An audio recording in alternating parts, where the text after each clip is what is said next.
Plein phare sur le mondial de l'automobile. Bonjour à tous, on se retrouve porte de Versailles à Paris pour cette édition 2012 du Mondial de l'automobile où nous sommes en direct tous les jours jusqu'au 14 octobre entre 10 et 16 heures. L'émission Plein phare est réalisée par Éric Fromentin avec à la régie vidéo Sébastien Bontemps et les moyens techniques de GoPro. Pour cette émission, je vous rappelle que nous avons posé nos micros sur le stand de l'ASFA qui nous accueille dans le pavillon 2.2 allée E. Alors depuis ce matin, plein phare sur les équipements automobiles. Fabrice Devanlay, bonjour. Vous représentez le constructeur Ford et avec vous, nous allons faire le tour des équipements pratiques qui se déploient chez Ford en particulier. Il y a d'ailleurs pas mal de nouveautés cette année chez Ford. Ça veut dire que lorsque l'on présente des nouveautés, il faut présenter le modèle, il faut aussi savoir présenter les équipements qui vont avec. Oui, c'est exact, mais nous avons surtout décidé de décliner la technologie de façon très large. Donc, elle n'est pas simplement articulée sur la sortie d'un nouveau modèle, mais nous avons une stratégie de déploiement de la technologie qui s'appelle en anglais Cross-Car Line, c'est-à-dire que nous le mettons directement sur toutes les voitures de la gamme ou la grande majorité des voitures de la gamme.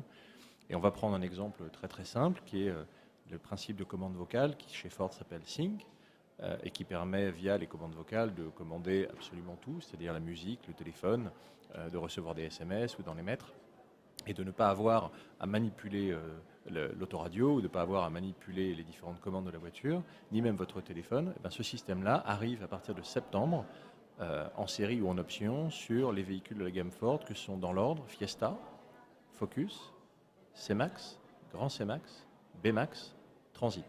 Donc, sur un mois, on va être capable de couvrir à peu près 80% de l'offre Ford proposée aux clients dans les concessions. Ça veut dire que pour qu'un équipement fasse parler de lui, il faut tout de suite le distribuer en masse.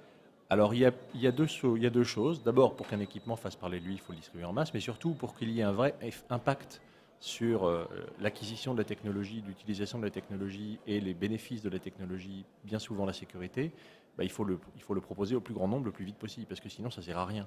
Proposer une technologie d'une voiture communicante extrêmement sûre, mais le mettre sur un seul véhicule haut de gamme qui va représenter 2% des ventes pendant un an, n'a pas d'effet mécanique sur la sécurité routière. Nous, notre souhait, c'est de déployer le plus vite possible, le plus largement possible, pour faire profiter le plus grand nombre possible de clients des nouvelles technologies. Alors, Sync, le système Sync, on va en parler tout de suite, un petit peu en pratique. Comment ça fonctionne ce système ? En pratique, ce que je vous propose, c'est de faire un voyage dans le temps. Il y a à peu près 20-30 ans, pour les gens de ma génération, dont vous faites sans doute partie, rappelez-vous les films d'anticipation, les films de science-fiction. Rappelez-vous la série Star Trek ou Star Wars ou 2001 Odyssée de l'espace. Finalement, quand on regardait le futur et les machines, on leur parlait. Rappelez-vous, dans 2001 Odyssée de l'espace, on parlait aux machines. Dans Star Wars, on parle aux robots. Dans Star Trek, on parlait aux machines. C'était ça le futur il y a 30 ans. Alors ça paraît surprenant de le dire aujourd'hui avec un petit peu de recul, mais quoi qu'il en soit, l'ergonomie, c'est manipuler des objets. Il n'y a pas d'ergonomie quand on parle aux objets. Il suffit qu'ils vous comprennent et vous n'avez pas besoin d'apprendre, vous, à les faire fonctionner, puisqu'il suffit que la machine vous comprenne. C'est la stratégie qu'on suit. Donc aujourd'hui, avec Sync, vous avez un principe de commande vocale qui va vous permettre, par exemple, vous êtes en voiture, vous avez juste un bouton sur le volant, vous appuyez sur ce bouton, c'est toujours le même, et là, vous dictez une commande. Vous dites, par exemple, jouer Alain Souchon, ou écouter la balade de Jim, écouter U2, ou écouter Born in the USA de Bruce Springsteen, et instantanément, la musique que vous avez préalablement chargée via une clé USB, via votre téléphone en Bluetooth, va jouer. C'est-à-dire que la voiture va jouer exactement ce que vous avez envie d'entendre au moment où vous le dites. Voilà, ce qui veut dire que, en fait, l'usager, le consommateur, celui qui a sa fameuse voiture Ford finalement, et ce système Sync a juste besoin au préalable de charger dans l'appareil les morceaux musicaux, là en l'occurrence puisqu'on parle de musique, Exactement. les morceaux musicaux qu'il va vouloir écouter plus tard comme un système MP3 un peu. C'est exactement le même, c'est exactement ce principe-là. Vous connectez n'importe quelle source audio, ça peut être une prise USB, un lecteur MP3, un téléphone en Bluetooth, ce que vous voulez, et le système Sync va le piloter pour vous. Il va également piloter le téléphone. Par exemple, si le numéro est dans le répertoire, vous appuyez sur le même bouton, toujours le même, et vous dites « Appelez Stéphane Chabrier mobile ».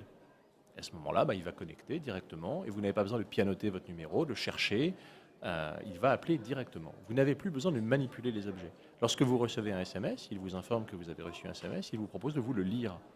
que vous l'écoutiez à travers les enceintes de votre autoradio. Vous n'avez plus à le lire sur un écran, vous allez l'entendre. Et vous pourrez choisir la réponse que vous allez envoyer à travers un choix de réponse. Vous aurez des réponses simples, je suis sur la route, j'arrive dans 10 minutes, je suis en réunion. Et ça, vous n'aurez pas non plus besoin de manipuler le moindre objet, il suffira de dire « renvoyer cette réponse ». Finalement, c'est quelque chose qui s'inscrit dans le concept de la voiture connectée. Bien sûr, c'est le principe de la voiture connectée. Alors on en est au balbutiement, si je peux dire, parce que dans moins d'1 an, on aura des prises 4G qui permettront d'avoir des hotspots Wi-Fi pour les passagers. Mais ça s'inscrit surtout dans la volonté de rendre la technologie facile. Toujours dans le cadre de Sync, il y a une fonction absolument magique qui s'appelle le Ford SOS. Vous avez un accident, où que ce soit, la voiture détecte que vous avez eu un accident. À ce moment-là, d'elle-même, elle va appeler les secours et prévenir que la voiture a eu un accident à telle coordonnée GPS. Alors vous allez me dire, c'est relativement simple. Il y a des voitures qui le proposent avec un bouton SOS. Oui, c'est vrai. Mais là, c'est une fonction automatique, gratuite, sans abonnement, qui utilise votre téléphone. Alors là, on parle d'un équipement de sécurité. Attention toutefois à l'impact des équipements à bord d'un véhicule, parfois élément de distraction, et les consommateurs ne sont pourtant pas forcément sensibles à cette course à l'équipement embarqué.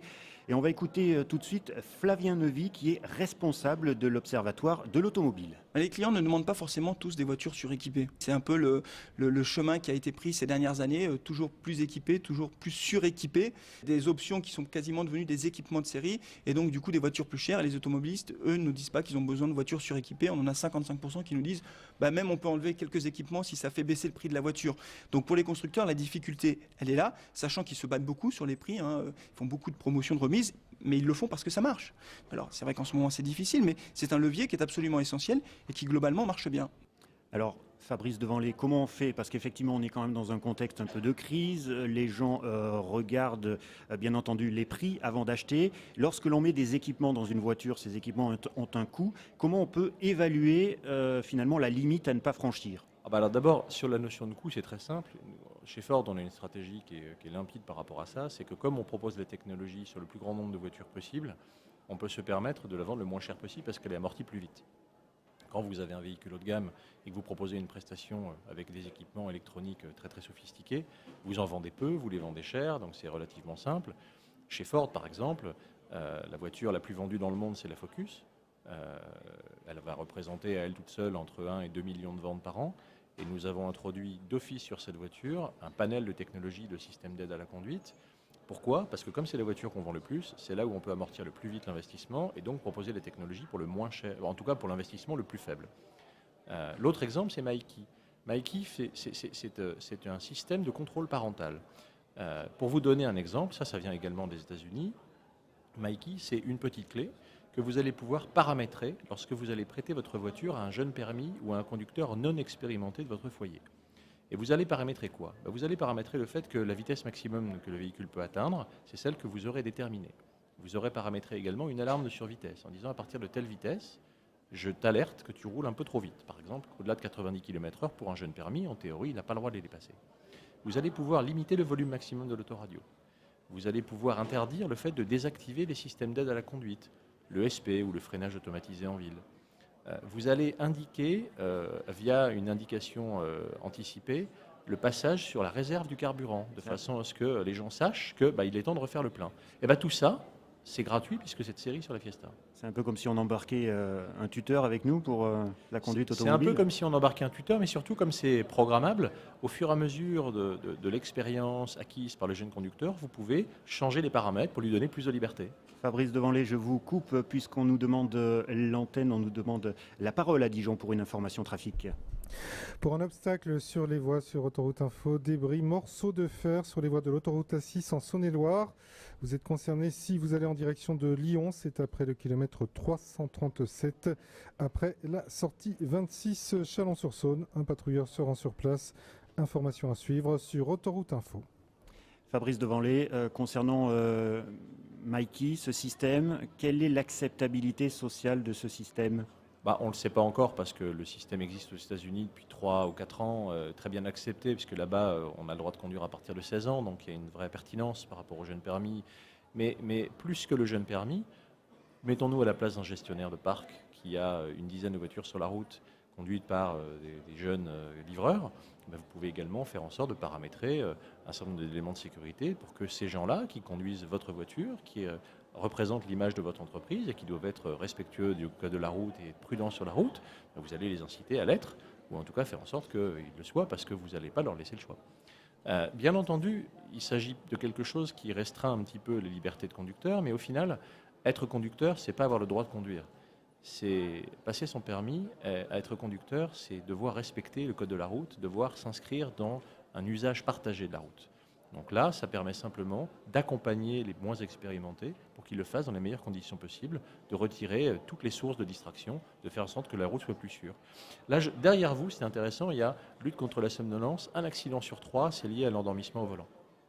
Chez Ford, nous avons un système de détection, de surveillance de somnolence ou de vigilance du conducteur. Alors comment il fonctionne justement? Il fonctionne très simplement. Il y a une caméra qui analyse en permanence la trajectoire par rapport à la route, qui analyse en permanence la position du volant, la position d'accélérateur, la position du frein, et qui statistiquement détermine votre niveau de fatigue et vous indique en permanence votre niveau de fatigue. Et lorsque vous êtes trop fatigué, à ce moment-là, vous avez une tasse à café qui apparaît au tableau de bord. Et si vous ne vous arrêtez pas, un voyant d'alerte, puis un signal d'alerte vous disant maintenant il faut vous arrêter pour vous reposer. Et en un mot, cet équipement est prévu aussi sur l'ensemble de la gamme? Bien sûr. Et aujourd'hui, il est disponible sur Focus, C-Max, Grand C-Max, Mondeo, S-Max, Galaxy. Il va arriver dans très peu de temps sur les petites voitures. Merci Fabrice Devanlé. Merci beaucoup. Alors tout de suite, on va aller faire un petit tour sur la toile, avec le mondial sur la toile. Enfin, une touche féminine au mondial de l'auto qui change des sempiternelles hôtesses sur les stands. Le site 20minutes.fr évoque l'initiative de l'association Elle Bouge. Celle-ci souhaite féminiser les formations scientifiques et les métiers d'ingénieurs et techniques où les femmes restent encore sous-représentées dans les secteurs comme celui de l'automobile. Une centaine d'étudiantes en école d'ingénieurs a donc été invitée au mondial afin d'y rencontrer les constructeurs et équipementiers partenaires. Comme le précise Valérie Mériauberne, chef de pôle du groupe Renault, quand on sait que les femmes sont décisionnaires dans 60% des achats d'automobiles, ne pas les associer à la conception des véhicules serait vraiment être à côté de la plaque. Voilà qui est dit. Sinon, le site degroupnews.com propose un tour d'horizon des solutions développées par les constructeurs d'automobiles pour rendre les voitures communicantes. Plus que des gadgets, il s'agit d'une assistance indispensable à la sécurité et au confort. Les opérateurs en téléphonie mobile s'en frottent déjà les mains avec l'arrivée plus ou moins proche d'un abonnement pour voiture. Voilà, dans 3 quarts d'heure à midi, Adeline Després recevra ici même Guillaume Devauchel de Valeo. Je vous rappelle que le mondial de l'automobile 2012 est à suivre aussi sur autorouteinfo.fr et sur les réseaux sociaux.